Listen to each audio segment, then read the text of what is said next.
I have submitted a live recorded presentation. Yeah. Managing complication in the transcatheter.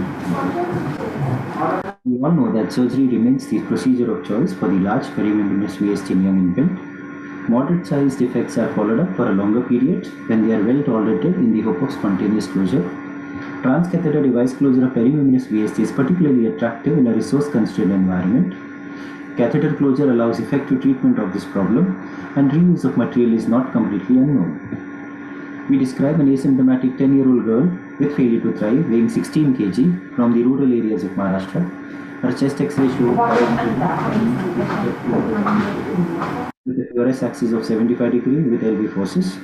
Echo was suggestive of a dilated left heart with moderate size perimembranous VSD around 5 to 6 mm with septal leaflet aneurysm, partially restricting the VSD with left to right shunt and normal PA pressures. She was taken for transcatheter device closure under total intravenous anesthesia and transthoracic echo guidance.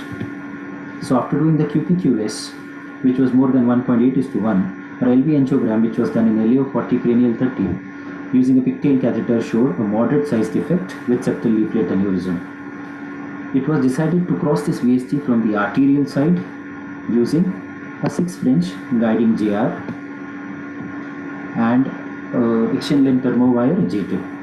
The VSD was crossed with the thermo wire, which was parked in the SVC, and the snaring was done from the SVC using a 5 French live tick snare. A good arteriovenous loop was formed. Now, knowing the anatomy of the defect, it was decided to go ahead with an MFO device, considering 5/8 as the right choice for this defect, and using a 6 French PDA sheath from the venous side. The first deployment attempt was done, which failed. We can easily see that the device has slipped out of the defect, and if closely looking at it, we can make out that this was because the device was not fully open. Only the disc was open, the waist was not completely open, so the device jumped out of the VSD. So we thought of going again as a second attempt with recrossing the VSD and doing the same procedure. But during the second attempt, I was astonished to see that while torquing the catheter was broken into 2 pieces, and both the pieces were on the thermo wire.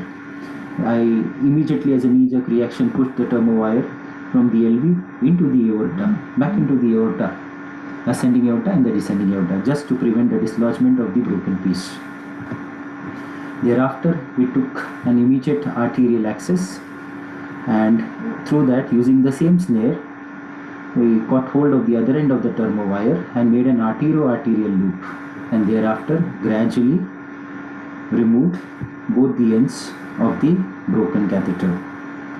All this took for around 45 minutes of ours. The patient remained hemodynamically stable without any compromise of the function, and so it was decided to go for the third attempt. So this time it was a 5 French guiding JR, and it was only the catheter, only the wire technique that we followed, which crossed the defect, and the wire was parked into the SVC.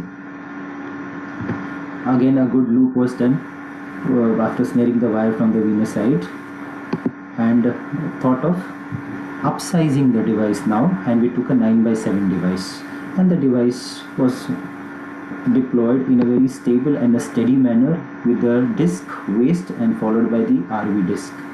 The position looked very good. It was further confirmed with an LV angiogram, which showed that the device was well in position, and thereafter the device was released. Post-release angiogram also showed that the device was well in position with near complete occlusion of the defect.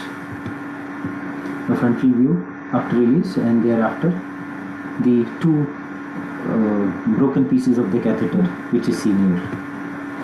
Echo, which was done post-procedure, showed in a parasternal short axis view, device well in position with mild TR, near complete occlusion of the defect with wide open LVOT, no AR,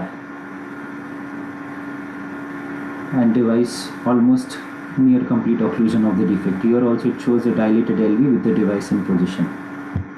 So the take-home message for this case is Transcatheter device closure of perimembranous VSD is challenging, and one should be ready to face unexpected complications during the procedure. Apart from the common ones like device embolizations, valve impingements, rhythm problems, the operator must also be aware of this rare, unforeseen complications like catheter breakage, which needs a quick recognition and retrieval plans. Surgical help should be taken wherever necessary, but these should not deter the operator from completing the procedure successfully. And the last and the most important is to refrain from reuse of hardware. It is like asking for trouble. Thank you very much.